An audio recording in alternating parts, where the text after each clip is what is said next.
Hello and welcome to another episode of Let's Argue About Plants, the podcast for people who love plants. But not always the same ones. I'm Carol Collins. I'm the editor-in-chief at Fine Gardening. Hey everybody, this is your editorial director for Fine Gardening, Danielle Sherry, and guess. Hey, did I jumped again. I'm Christine. Hi, guys. Christine, introduce yourself to our audience so they can put context in case they don't know who you are in our midst. Absolutely. So my name is Christine Alexander. I'm the executive digital editor at Fine Gardening and a few other brands. And I love plants. Well, very good, because of where you work, baby. If you didn't love plants, that was it. Well, we invited Christine to join us here today because Carol, I'm just going to let Carol introduce the topic because this is her jam. This is the best seeds we've ever started, which honestly, making me pick my favorites, guys, that was not nice. It was hard. And that you haven't talked, I had a hard time because I don't start a ton of seeds and that I haven't talked about before. Yes. And I'm hoping that the ones I mentioned things I grow from seeds even on regular episodes, so I'm hoping I haven't covered any of these. We'll see. And Christine, what approach did you take to the ones that you decided, because you are a seed starter as well?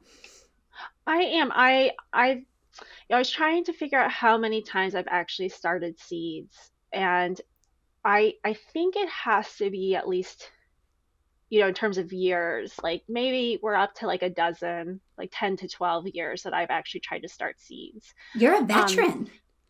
You're not a beginner. Well, the problem is I do not take notes at all. Okay. So I have no idea what I did or, what was successful, why something might have been successful. So I'm very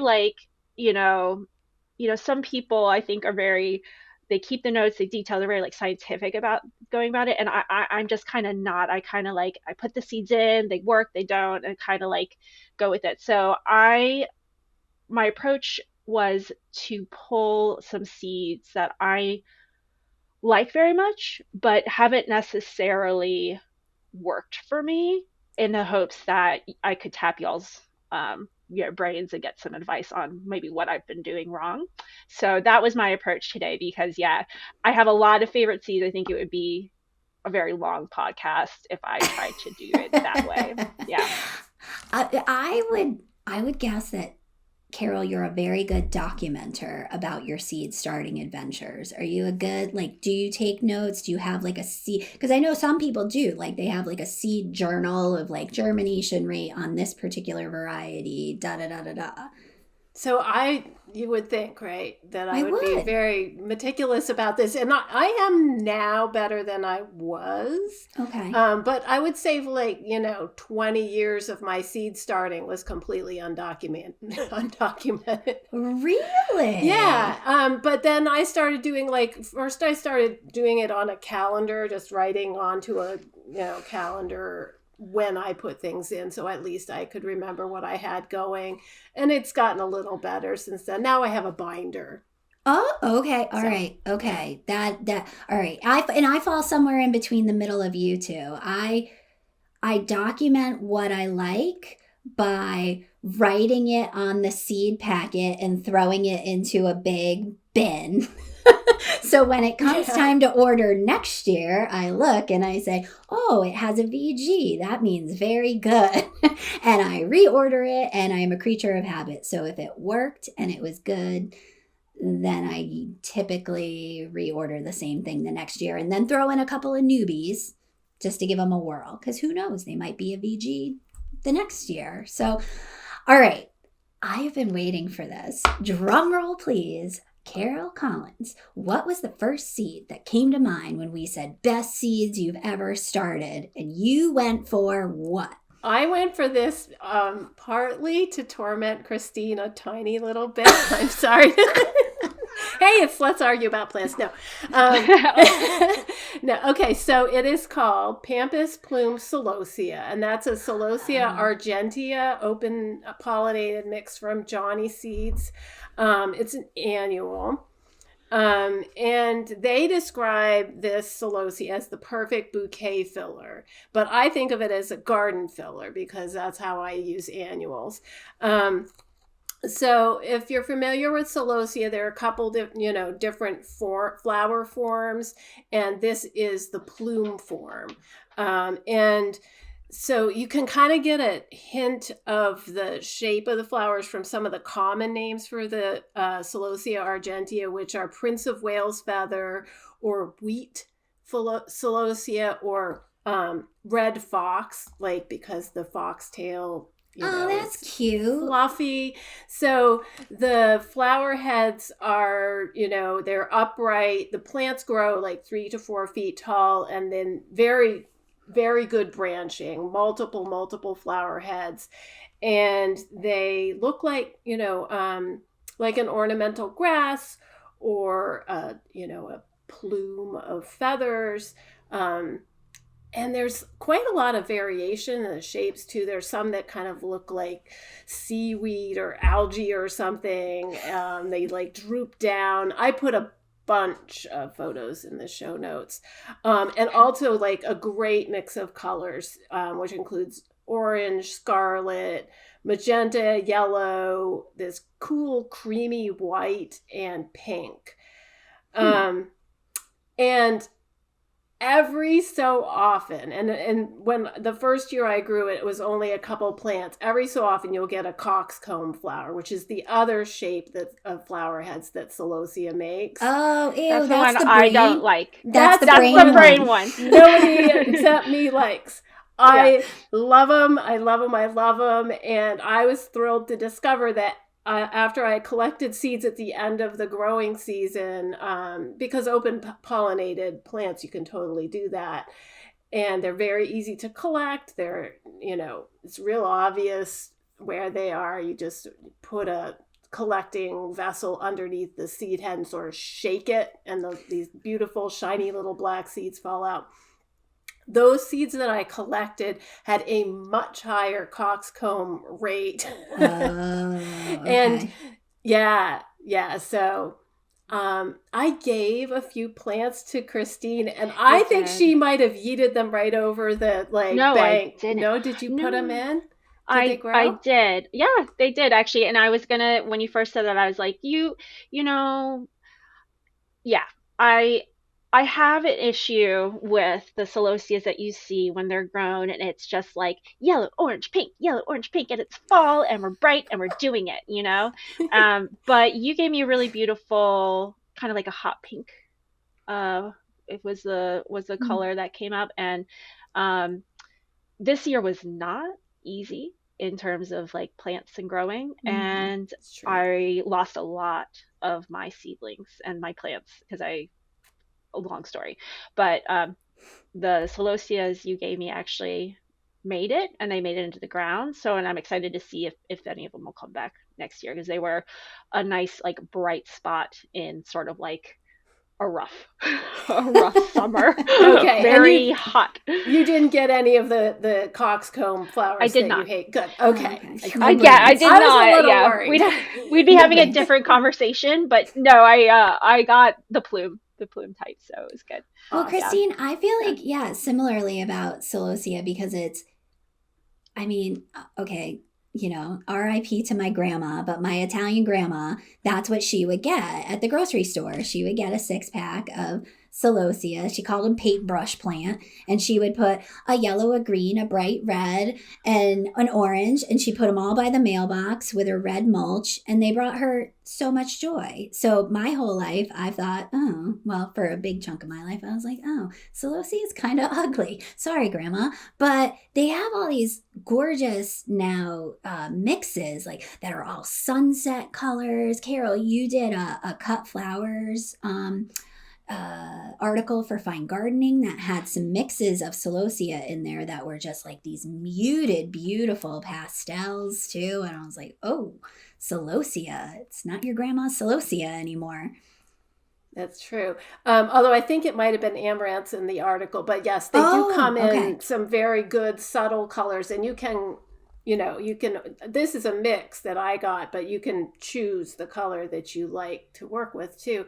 And I think what's neat is it's a different form of, so unlike the daisy flowers and the flowers that we're so used to, it's just a different shape. So that's why I Yeah. like it. Nice. All right, Christine. What is the first Right. one? We had to limit it to 4. I'm just I letting know. you know. Okay. I know.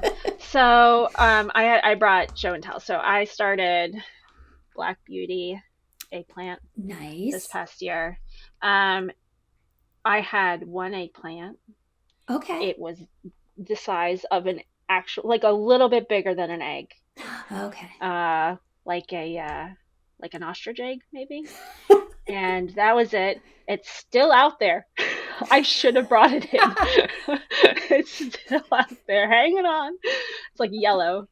What happened? Why? I love eggplant. I really like Mhm. eggplant just like to eat, and I want to be able to grow it, and I'd like to be able to grow a lot of it. I was really disappointed this year that that did not happen. Um, I started it early. It was warm. I don't understand. I transplanted it. Is this just like too open ended? Anything could have gone wrong, right? I feel like I struggle with eggplant too. And I feel like the years that I have not struggled with eggplant is because I am a bad waterer.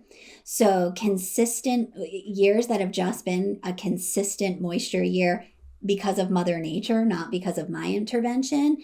And Mm.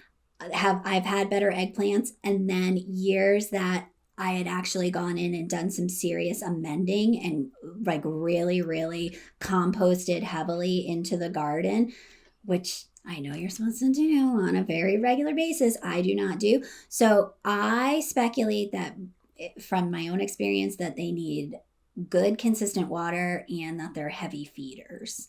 But Yes, Mm. and individual plants are not, well, it depends on the variety, but most of the ones that I have tried, one plant is maybe going to give you 1, 2, 3 Hmm. eggplants, right? Yeah. So you really need multiple plants if you want a big crop. And like Danielle said, you need to water. You start Right. that they're nightshades, right? So the same as peppers and tomatoes, and you start them in much the same way. And like peppers and tomatoes are really sensitive to, like, if you put them out when it's too cold, they'll just stop growing and it takes them a long time to recover.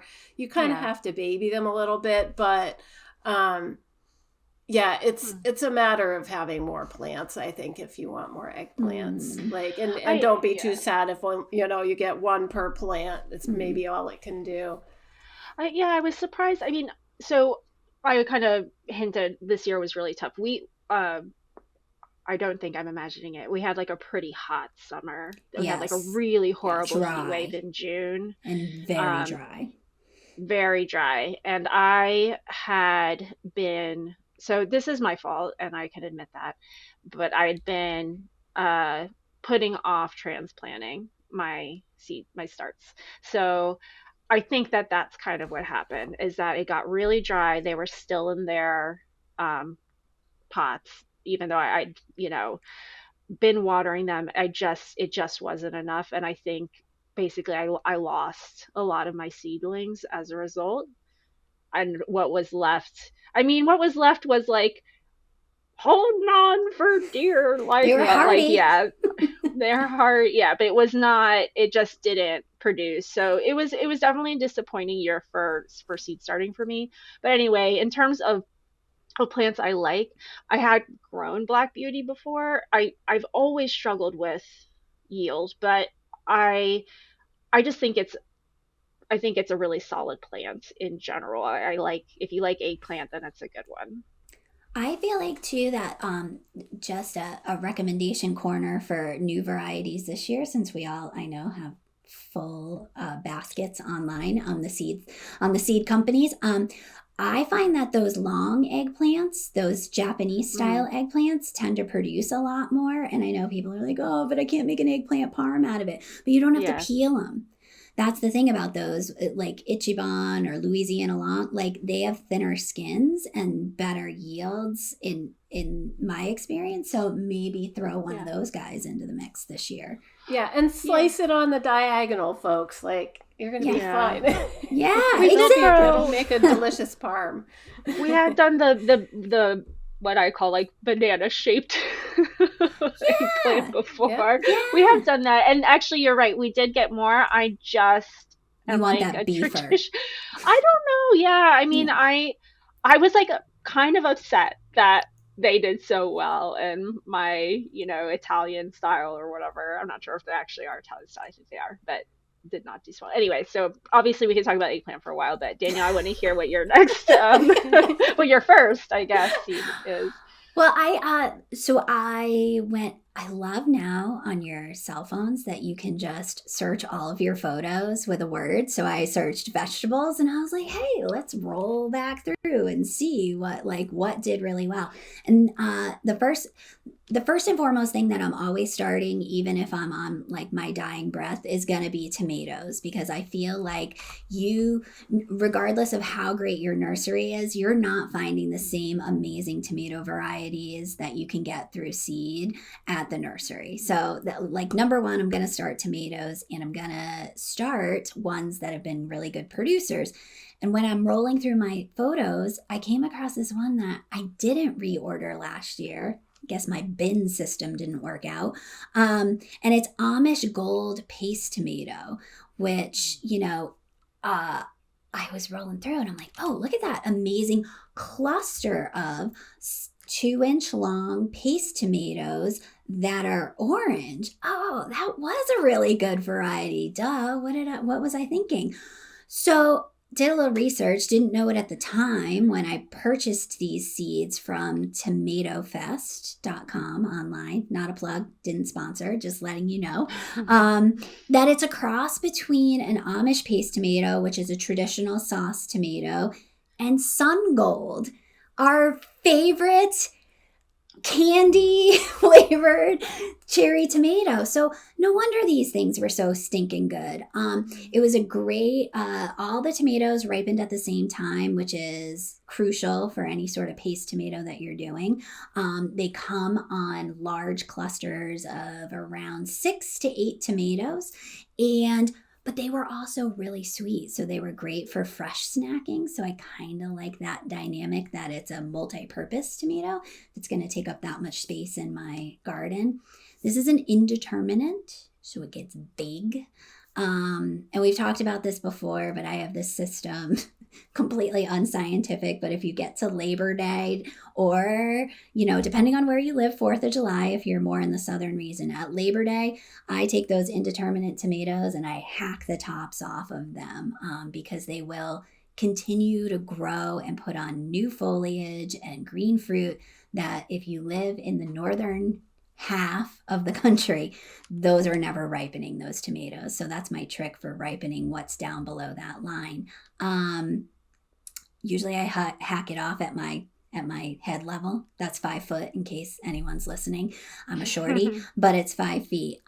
So I truly love this. It was a huge yield as well. I could tell from the pictures.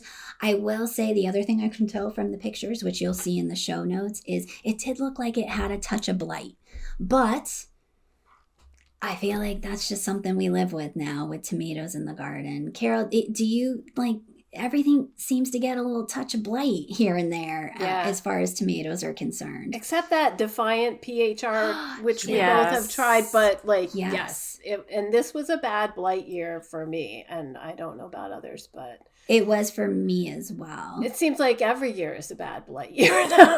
Well, right. One way or the other, early, late, yeah. Yeah. Carol, you gave me some tomatoes as well, and they did very well up to the point that I was caring for them, and then I didn't care for them anymore.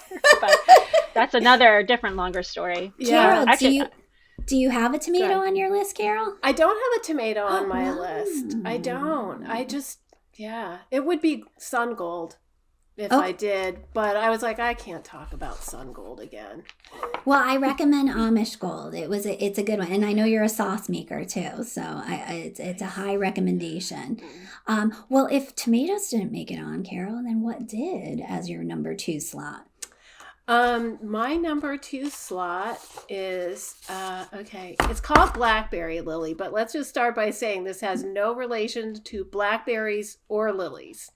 It's Iris domestica. So it's actually an iris, and it's native to southern and eastern Asia. It's a perennial, hardy from zones 5 to 10. So if you see the foliage of this plant, you'll say, okay, yes, that's an iris. It's got the flat fan-like foliage, glaucous kind of foliage, and it gets 2 to 3 feet tall, which is similar to a lot of irises, maybe a little taller than some. But the flowers look absolutely nothing like iris flowers. Very beautiful. They're about 2 inches around, 6 petals, single flowers, orange with dark red spots. Kind of like tiger lily look to them. And it blooms in July to August, and the individual flowers don't last very long, but there are a lot of them. And then after they're done blooming, sort of toward the end of summer, getting into fall, it makes these seed pods that pop open, and it looks like the seeds look like blackberries. They are not blackberries. Do not eat them. They're not edible. And I think if you tried them, you would immediately know. Like they look like a delicious, soft blackberry, but they're pretty hard. Okay.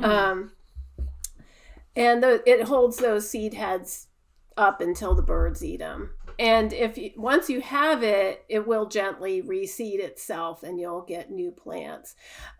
This is not quite as easy to start as, like, say, tomatoes or other things that people are used to starting from seed. But you can winter sow it. You don't have to winter sow it. I don't believe it has a chill requirement, but you can winter sow it, which means putting it into its soil and container and setting it outdoors around midwinter, and then it gets the freeze thaw, and it will naturally germinate in spring when the soil temperature reaches the right temperature. And I don't know if it can tell the day length, but it knows when to start, and you don't have to do anything further besides setting those containers up. I started mine indoors probably 5 or 6 weeks before our average last frost. And it's kind of slow to start. But either way, you are not going to get flowers that first year. You'll get foliage. It'll go through a winter, and you'll get flowers the following summer. I think that the seed heads on the stems with the papery foliage after the frost hits is like a gorgeous fall cut flowers, very unexpected. You can mix it into like a Halloween bouquet or something like that. Just something fun that you might not think that you could start from seed quite as easily as you can. Carol, did you get your initial plants as seeds that you started, or did you buy because I know that you see blackberry lily a lot in, gallon pots as sold as perennials in the nursery? I did not. I actually bought seeds, and It was like an impulse buy. It wasn't on my seed order. I was at somewhere in the spring and saw it and bought it. But you can, and that's I would say that's a tip. Buy a gallon pot of this and then collect the seeds in the fall, and then you can have as much of it as you want. That's so cool. It looks very exotic too. It reminds me of toad lily, like Triceratus, that speckled blossom that's just so orchid-like, very pretty. Yes. those are also rabbit candy. I don't have a single one left. So this one, I've not had anything eat this, and so that's another selling point. Oh, that's very cool. That's very, very good. Christine, do you have any perennials on your list? I do. I want to talk to you guys about the number of times I've tried to start lavender from seed. And okay, Carol, we're going to call this the Carol segment. I'm going to go get a coffee. Yeah. Well, so I just, it's very frustrating. So I'm like, I don't know if this is old school. I feel like maybe it is or it isn't. I feel like some people are against lavender now, like it's too like grandma-y, but I very much love lavender. I love the smell. Mm-hmm. I love it in my garden. I do have some specimens in my garden that I purchased as plants, so it's still in there, but I would really love to have more. I kind of want it to be like a main feature of my garden. So I love the scent, right? And like it still smells like I can go out there now. I didn't cut mine back like the way you're supposed to, so I still have some of the blooms on there, and I can. It's beautiful. And anyway, I want more. I'd like to not pay $1 million for it. I'd like to be able to start seeds, and I understand that lavender has some special requirements, and I thought I was doing them. So if they need to cold stratify, I put them in the fridge last year. No, it That's didn't. fine. No. Yeah, but it didn't work. So, zero germination? Zero germination? Is this? And it could have been, I mean, I'd be surprised. I don't think it was a seed issue, but I may have overwatered. I may have underwatered. I thought I don't know. I really don't know. I know germination can be slow. Yes, for sure. Problem and solved. Overwatering is also a problem for lavenders, because this is something that's adapted to grow in a really dry climate. So if you overwater it, it will often rot before it germinates. Okay. So I have recently successfully grown lavender from seed, and it was seed from John Sheepers, and I can't remember the variety, but their planting instructions were I don't remember if cold stratification was part of it. I don't think it is, but they said, sow it on the surface. It's one of those ones that needs light to germinate, so that's another thing. If you covered the seed, that might have prevented germination. Sow it on the surface in the slightly damp potting soil. Cover with saran wrap, and don't water again until it germinates. Oh, wow. Okay. So that's how you prevent the overwatering and rotting. And the seedlings are so tiny. When they emerge, you just cannot even believe it. You're just like, oh, look at you. But it's like little wisps of green so hair. Little. But the so cool is that if you touch them, they smell like lavender, even when they're just like in the first leaves. And then you're like, yeah, I did it. So do you remember, was it an English lavender or the lavenden, or do you remember? Because I think English lavender used cold. I think it had like elegance in the name. Oh, but okay. if you go to like the John Sheepers or Kitchen Garden Seeds and see which lavenders they're offering the seeds for. The other thing is, like, I wouldn't try gathering seeds myself and planting them. I would buy them from some place that is like known for having good seeds with good germination, like Johnny Seeds or Sheepers or any or of the Jung big names. Seeds too. Jung Seeds. In fact, I think Jung might have lavender, but I'm not 100%. But they have a lot of herbs. Yeah. Okay, I wonder if I mixed it up, because I really like the Provence lavender. Okay. And because you like that really fragrant. I like the really fragrant. But I am looking now, and it's saying for English lavender you're supposed to cold stratify, but it's not saying for the lavender for Provence to cold stratify. I mean, also, like, this is, so anyone who's watching on YouTube, this is my seed organization packet, so like your guess is as good as mine for like how old the seeds were. Like I said, not very organized about this, but I'll look. I mean, you're inspiring me to get new seeds, buy from a reputable place, and yeah, just like try the Saran wrap Can Yes. I enter in that our friend Carol Collins? Oh, look at that. She's on the screen right now. Our friend Carol Collins did lavender cuttings Yeah. as Christmas or holiday gifts for us several years ago. And she did a video on it.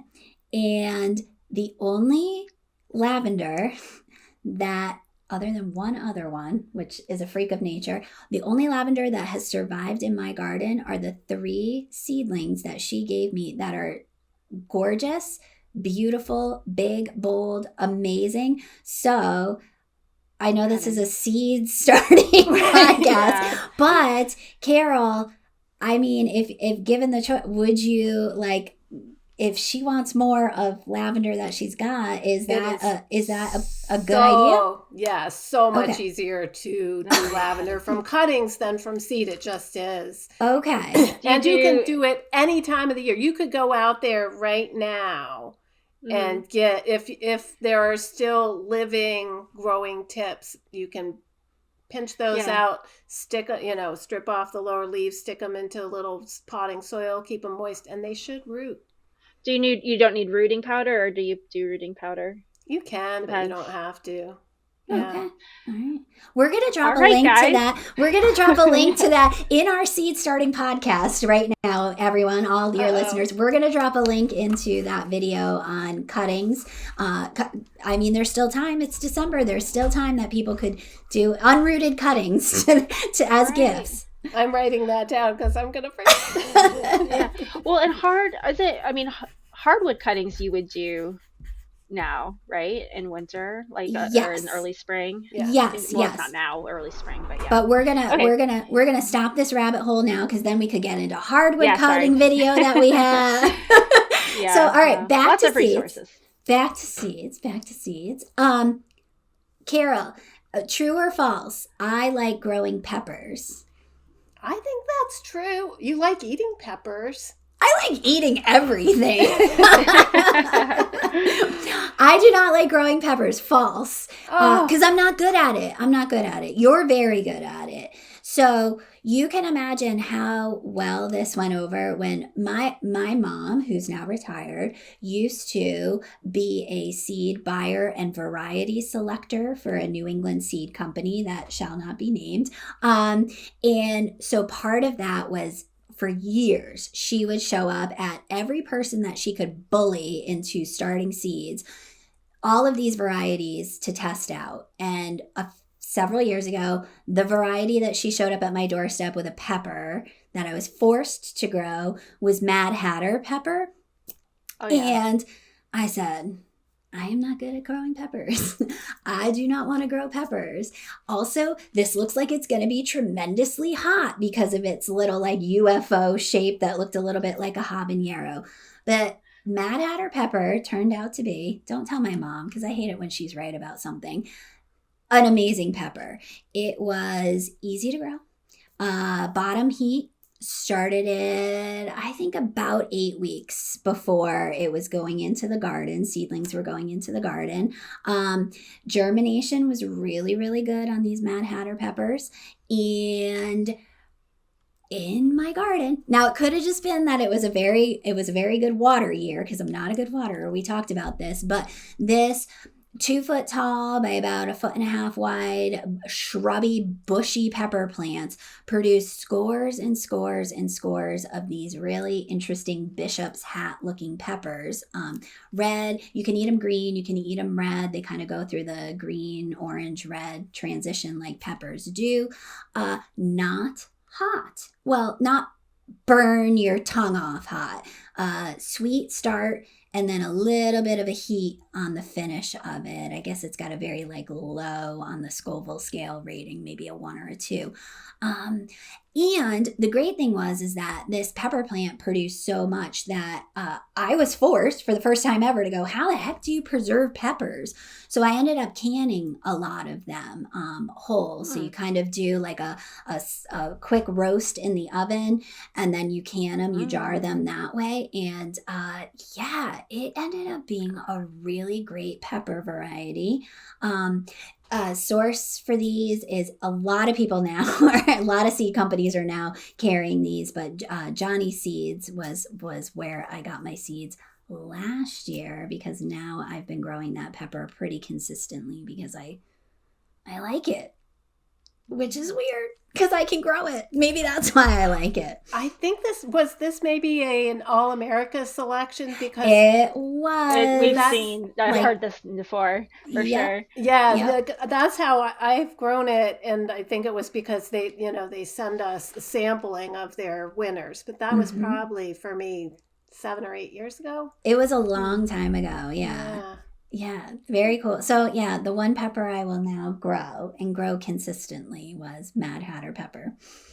Do you save your seeds, Danielle? After? I save tomato seeds. I have it's like a hierarchy of laziness in my gardening world. So if I think I'm gonna use it, then I will, and I'll take the time and effort. I save garlic too from year to year because it's so expensive. So I'll save some seed garlic. I'll hold over. Other seeds that I save, occasionally an annual that just really I love. Verbena bonariensis is one that I will, because we can't always be guaranteed here in our zone that it's going to serendipitously reseed.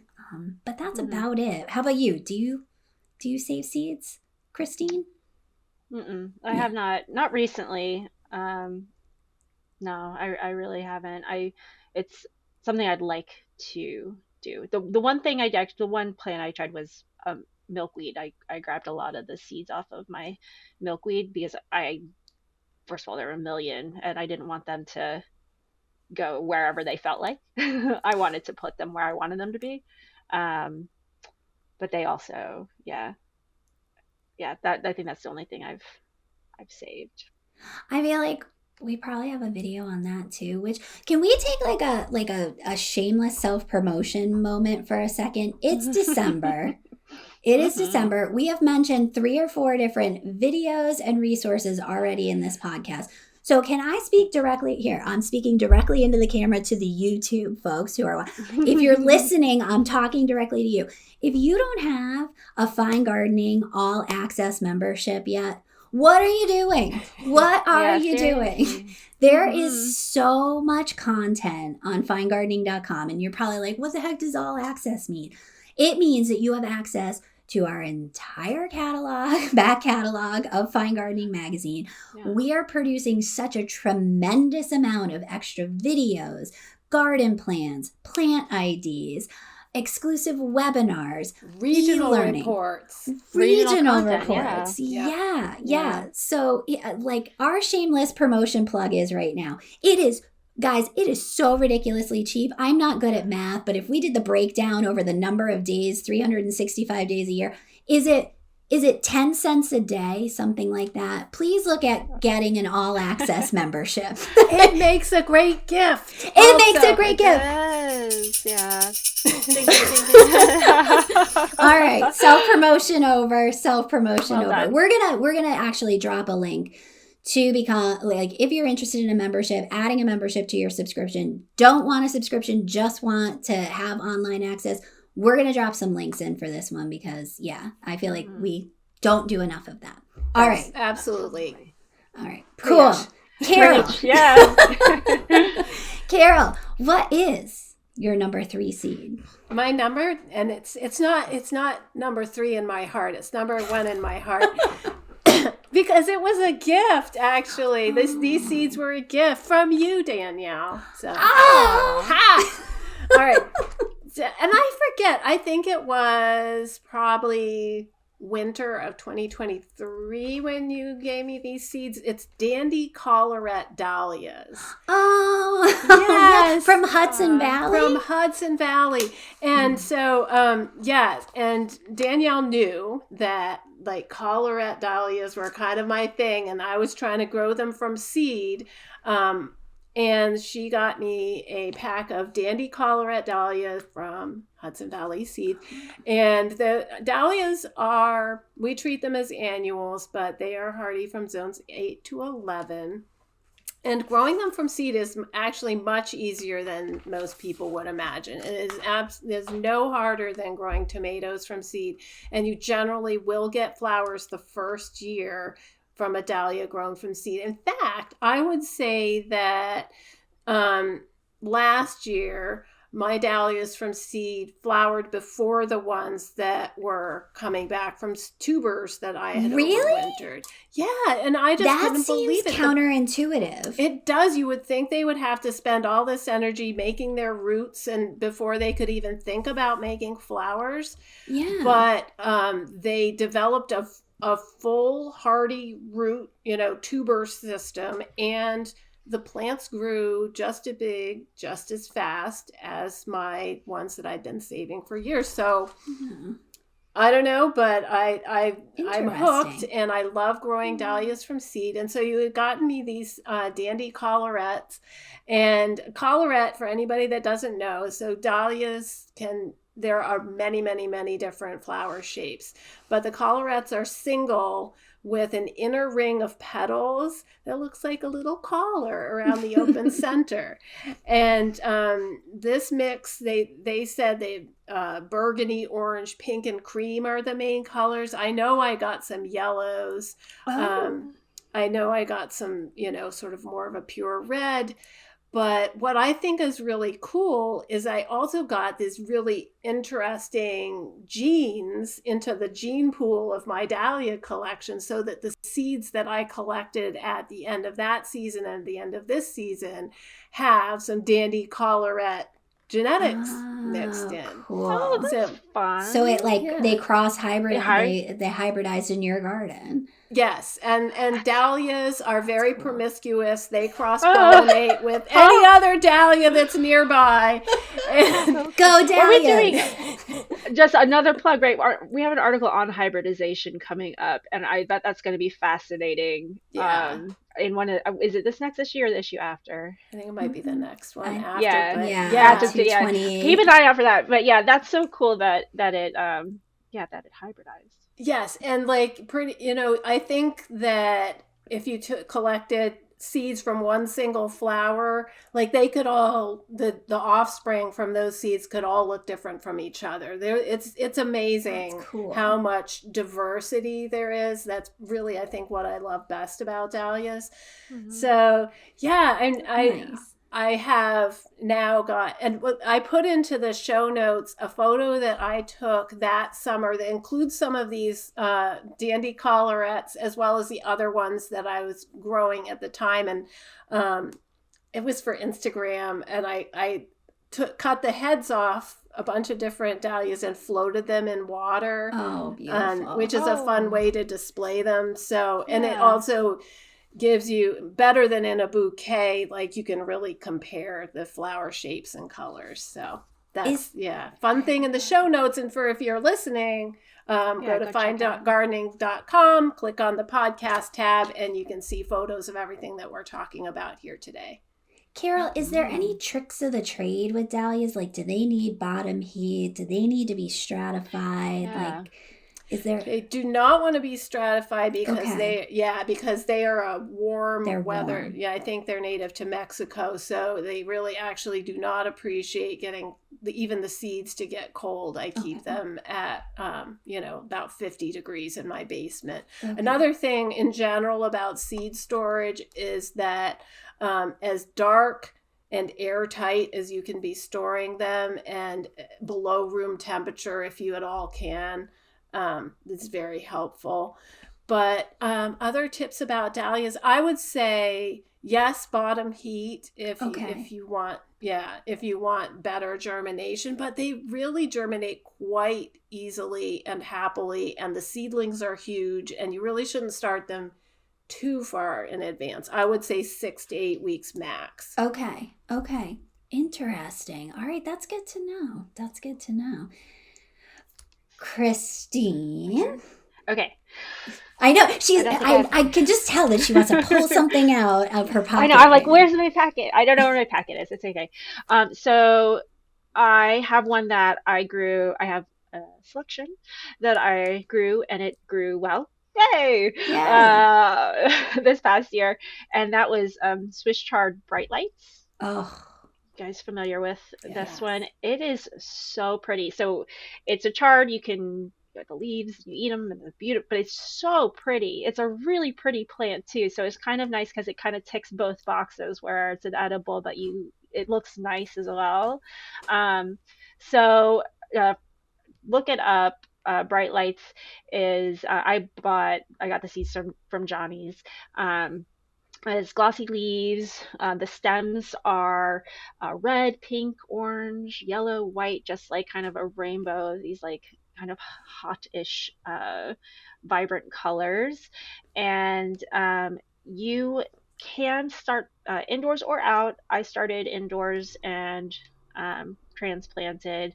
I transplanted them late because, as I mentioned, there was a procrastination that happened.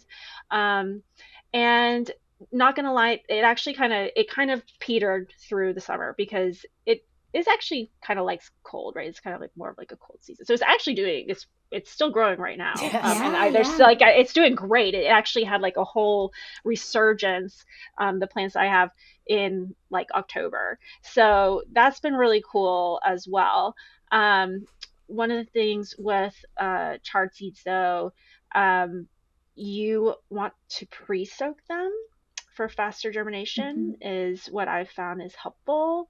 Um, and it likes full sun, but it can also do partial shade. And if you are prone to like kind of really hot, intense summers, it might actually like to have a little bit of partial shade just to kind of keep it from getting. I think it can get a little bit bitter if I'm not a little bit too bitter if I'm not mistaken. If it's like really direct sun. Um, but yeah, you want to harvest regularly, um, and it can overwinter. It's actually technically a biennial. Mhm. Are you guys aware of this? Yep. Yeah. It'll flower the Of course you following are. year. And the flower Yeah, and is then really pretty. Yeah, it is. yeah, and so yeah, so I thought that was interesting because I guess we'll see next year. I think I'm just gonna leave it, and see how it overwinters, what the flower looks like. So anyway, yeah, I that was one. I wish I had. I don't have the seed pack. I wish I had one of the leaves to show you guys. Yeah, That's a they're beautiful plant. beautiful. It really Widely is. available too. Yes. Yeah, Yeah, absolutely. it is. And I will say, it was really cool. I worked for a nursery that had like a, farm flowers aspect to it. And it's great in bouquets. And if you think about it, it's so beautiful because when you put it in a vase, if you've like incorporate it, you see all those highlighter color stems in the vase. And it holds really well. So great, Yeah. great. Eating Yeah. ornamental flowers. Yeah, I like plants that I can do that they serve multiple purposes like that. Totally, totally. All right, I'm coming at you with my third plant. Low germination rate, really, really difficult, not a good experience growing. But when I had one viable seedling that made it, I was like, this is amazing. So I was recently reminded that I love this plant and how much I love this plant. I had a friend whose family rented a beach house, yada yada, big long Italian story coming up here. And I'm using my hands. So there were these big containers that were at this beach house, and the mom of my friend, shout out to Noni. Noni went up and she said, "Oh, this is so beautiful, this dark burgundy flower." And she loved it. And I looked and I said, "Smell it." And she did. And she said, it smells like chocolate. So it was chocolate cosmos. And I was just like, oh my gosh, I love this plant. And I told them this story of many years ago. I was on the West Coast. I was visiting a nursery. They had a display of seeds, and there was chocolate cosmos seeds. Now, after I came home the next year, struggled. 4 to 6 weeks germination, needs bottom heat, very, very picky about germination. This plant behaves a lot like dahlias, that it becomes this tuberous root system. You're actually supposed to, and most commonly, find the tubers and the roots that you're supposed to buy and plant. And it's very rare to find the seeds, and very difficult to start the seeds. Didn't know. Didn't know, but ended up with one lone plant and thought, holy cow, this is just so amazing. Incredible, incredible plant. I don't know if it's easier once you have the plant and then you can collect seed off a plant that's in situ in your garden, if then maybe the germination rate is better. From what I'm reading online, it's just uber difficult from start to finish. So if you want a huge challenge, Uprising Seeds, I saw online, does carry chocolate cosmos. They're doing breeding work over in Europe to have these hybridized cultivars that are easier to start from seed as well. And the biggest thing is why I bought these seeds in the first place is that this is a tender perennial that's only hardy from zone 7 to 9. So for me, in my mind, I was like, I am not going to pay a whole ton of money for this plant that isn't going to be hardy. So why don't I just buy seeds instead? Well, it started out as a good idea. But so 2 to 3 feet tall and a foot to 2 feet wide, very dark green foliage. It is not feathery at all, so it's not very cosmos-like. It's more, it's more dahlia-like, honestly, in a way, which is interesting because it behaves. It's got that tuberous root system, kind of like a dahlia. Full sun, moist, well-drained soil. When these things start to bloom, they're just beautiful. They really are this dark. In low light, they look like dark chocolate brown. With a backlighting or any kind of sun, it almost looks blood red, which its species name is Atrosanguineus, which actually its specific epitaph means dark blood red. So there you are. That's the color of it. But it smells exactly like a chocolate truffle, and it's so amazing. So it was very rewarding at the end of that very difficult seed starting journey. By the roots. That sounds very cool. Yeah, I have not had luck with cosmos actually, and which is I maybe it's whatever variety to variety, but I don't know. Yeah, I have not had luck with growing cosmos from seed. Carol, cosmos experience? Well, you know what's funny is that my final plant is a cosmos. Oh! So it was a transition that wasn't meant to be. That was not planned, folks. Not planned.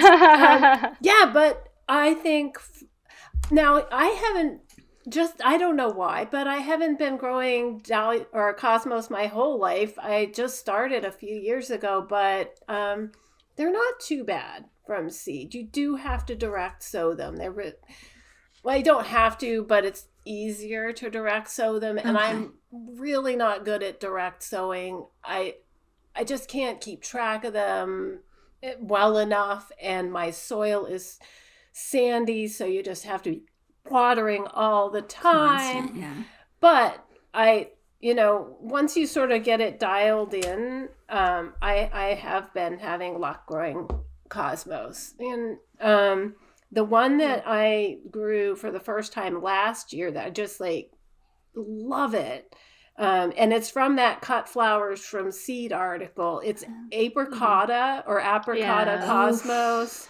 That's so beautiful. Gorgeous. Yeah, Cosmos bipinnatus, apricota. It's an annual. They're all annuals. I don't think they're perennial anywhere. Yeah, so it's pretty tall, like 3 to 4 feet tall and wide, and it has the feathery foliage that we're used to seeing with cosmos, but it's that flower color, right, that makes it famous. And I found myself taking like dozens of pictures, just trying to get that color, because it's got rose pink, like almost a silvery rose pink, and then apricot mixed together. And it depends on the light, and it depends on the like sort of the angle of your camera, what color is going to come out in the picture. And nothing that you photograph is going to look exactly the way it looks in real life. This is one that really just has to be experienced. But I wouldn't try collecting seeds from this one, because I think it's not a hybrid, but for something it's not going to come true to seed. It's really important to get the flower color that you want. I would buy the seeds, name brand. But in general, cosmos are very easy seeds to collect. The seeds are big, they're real obvious. They come off the seed head very easily. So I would say if you wanted to grow cosmos from seed, any of your sort of general cosmos varieties, but probably not the chocolate one that Danielle is growing. Everything for but punishment. Yeah, I bought, and the company will remain nameless, but I bought a white cosmos mix from a certain company. I didn't get a single white. They were all pink, and every single one was some shade of pink, or that sort of darker lavendery red. Yeah. And they were cool, but I was like, these are not white. Yeah, one of them got to be like 9 feet tall, though. So. Oh my god! Did you have a picture? I feel like you have a picture of that somewhere. I think I might have put that on Instagram. Okay. Yeah, saying like, I'm definitely going to collect seeds from this one. It was I mean, how many 9 foot tall plants have you had? It's been a lot. Annuals, right? An annual 9 footer. Yeah, it's like Jack and the Beanstalk. Oh my goodness, that's funny. Yeah. All right, bring it on home, Christine. What is your last plant on your list? All right, I've got pepper box poppy is my last selection, because I really love poppies, just in general as plants. I think one of the first gardens where I saw one where it was very impactful was actually at was it at Fred Bland's garden, Danielle? Oh yeah, down in it Brantford, Connecticut. Yeah, and actually, again, we have a video interview with him and a tour of his garden. And it's not like overstated. He just had and they were actually kind of, I don't think they're in the video because they're at the end of their season. They're kind of falling. But he had them sort of individually placed, and they may have been Oriental poppies, but pepperbox are not. But they were just really beautiful specimens, and I love the flower form. They're very graceful plants. The pepperbox I like a lot. They are annual and they reseed fairly prolifically, which for me is just nice. I haven't been at my house all that often, so my garden beds suffer a lot from like big spaces between these smaller plants that they just haven't grown in yet. So to have something that can reseed and kind of fill in part of the season is really nice. So it's tall. It can get to up to 3 to 4 feet tall. There's a mix here, so you can have the petals be the petals will be bright red or like magenta, but then the inner part, and I won't know the name, but you guys will, of the flower will often be like a darker, either maroon or purple, and then has a yellow the middleest part of the flower. will, and so it's kind of like a lovely combination of color in the bloom itself. These like to be sown very early, like to be sown outside. They because they like cold, so you want to get them out kind of when maybe the ground is just sort of starting to thaw a little bit, so that they can yes, they can get that cold that they need. They need full sun, well drained soil. They don't need a ton of water. Um, and yeah, one of the other cool things, so you can use them as a cut flower.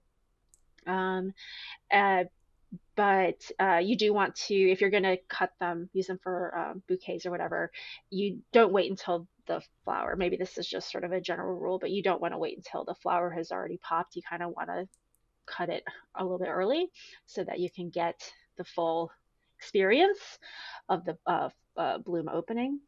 But one of the other things is if you do let the plant go, the seed pods are actually pretty cool on the pepper box poppies, and they have multiple uses. So there's my like, it ticks a couple of boxes, folks. So you can leave the seed pods. There's just like an interesting piece in the garden. They're like, I don't know, almost like vase shaped, where they have kind of like a little, I don't know what you would call that opening part at the top, and then it's like oval. It's where almost like a pepper shaker, right? If you turn it well, it's a pepper upside down, shaker. it's like a pepper Yes, shaker. that's what I think Right. that's what they even call it. So, and there are the seeds inside. Eventually, when the seed pod dries, the little holes will appear under the pepper shaker, and you can actually take the poppy seeds out. And these poppy seeds are edible. They're have kind of a nutty flavor. I don't know if it's what you would find on like a poppy seed bagel, but it's kind of the same idea where it just has a little bit of a flavor. So yeah, you can use the flowers in the bouquets. You can use the seed heads in bouquets. You can eat or flavor with the seeds. So again, it's just a really cool plant. And then yeah, like if you let it go, if you sprinkle the seeds around, it will reseed, which is just another boon if you like this plant. So That's so cool. yeah. I've heard of bread seed poppies. I've never heard of pepper box poppies before. That was new Yes. to me. I think Oh. bread seed poppies are actually opium poppies. Oh, don't eat those, folks. No, Well, those no, I ones mean, are not the eaty ones. The seeds are fine, but I just remember like back in the 80s, like the war on drugs, like all my organic gardening people were like, oh, you can't grow bread seed poppies, you'll get arrested. Oh my God. Well, that's not what this says. Okay, At least pepper not box. according to Renee's garden. Renee's garden's like, Yeah. feel free to harvest the seeds and Oh my gosh. Yeah. That does sound beautiful, though. That really does. yeah. Love Yeah. it. It'd be Love like it. that. All right, I'm bringing it on home with Please do. another tomato. All right. So I took because you guys didn't do. I'm gonna do all the tomatoes. But I really want Christine. I want you to grow this upcoming year because you have Okay. little ones, and I Yeah. truly feel like this is the best tomato to grow for kids, and it's Hawaiian currant tomato. It is indeterminate. It is so much fun. It's the most fun tomato plant I've ever grown. It's indeterminate. It's this big, unwieldy mess of a tomato plant that has these long clusters of pea-sized little tomatoes that are the sweetest thing ever, teeny tiny, and they all stay and hold on that stem until the whole entire stem is completely ripe. So you can take a whole almost stem of grapes of tomatoes and just sit there and snack on them, and little ones love them. I love them. Chefs love them. They're just a really, really great little tomato that just produces and produces and produces. And it's 79 days to maturity too. So I think that this is also why it's like great for kids who, if you're gardening with kids, because it comes instant-ish gratification as far as a tomato is concerned, because a lot of these big beefer tomatoes, you're looking at 90, 95 days for, those of us who live in cooler areas for it to come to fruition. But the size is just adorable, and it's snacky and just wonderful. It has a great tomato flavor. You're not making gobs of sauce out of this, but it's just a fun addition to the tomato repertoire. Can be kind of hard. There's a lot of different currant tomatoes out there. That's like a style of tomato, of cherry tomato. I found these seeds last time I grew these, which I haven't grown them in a couple of years, was Tomato Fest seeds online, where you can find those. But same as any other tomato plant, they kind of want to be started 8 weeks or so ahead of time, maybe a little bit more, with some bottom heat. You definitely do want to cover those seeds. You don't want to just sow them up on the top. And a great germination on tomatoes. I mean, they're kind of like the easiest seed to grow, but can be, they give you more trouble once you transplant them out into the garden. Tomatoes do like that. They're heavy feeders. They do like a lot of sun. They do like a lot of water as well. But I will end with one thing that I think a lot of people, their gateway to seed starting is tomatoes, and then they get really discouraged when they get the tomatoes out into the garden and they don't perform exactly as they want it. But I love Scott Daig, who is a tomato grower, and he's, the founder of Tomato Mania, which was this series of tomato festivals that happened. And he said, you haven't lived until you've killed at least 100 tomato plants. And then the other thing that he used to say was, if your tomato looks like holy hell in August, then you're doing a great job. So I think that's like, words to live by as far as seed starting is concerned for tomato plants. I think that's great. And it's also great because Scott did an awesome webinar on our website all about growing tomatoes, and you can see for yourself and hear from him yourself all of the amazing advice he has, because he is a tomato mania guy. Christine, are webinars available for all access members? Yes. Yeah, I thought they so. are. Well, so yes, it will be best if you were a member.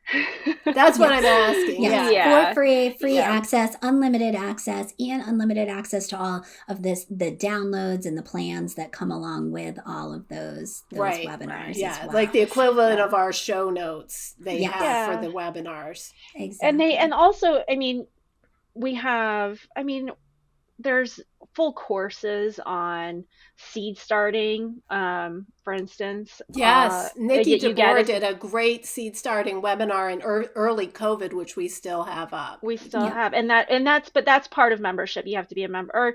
You can purchase it separately, but if you're a member, you get access to all the courses. So that's kind of nice. So for free as part of it. But it also reminds me. I'll also send this to you, Carol. There's a resource for if you put in your, I think it's zip code. We have a resource where we have a full list. It was from Nikki on how early you need to start specific plants and seeds. Cool. And it'll be tailored. Handy. So and that's free, and so we'll put that in the show notes too, so you guys can kind of get a head start on your planning for 2026. That's perfect. Well, we've got some time off coming up, which we're very excited about, thanks to the holidays. So we're wishing all you listeners and watchers on YouTube a great set of holidays, a very happy start to your December, and start filling up on those seeds, because before you know it, it will be time to start. And the good ones will all sell out. So get in there and order some seeds. Exactly. 100%.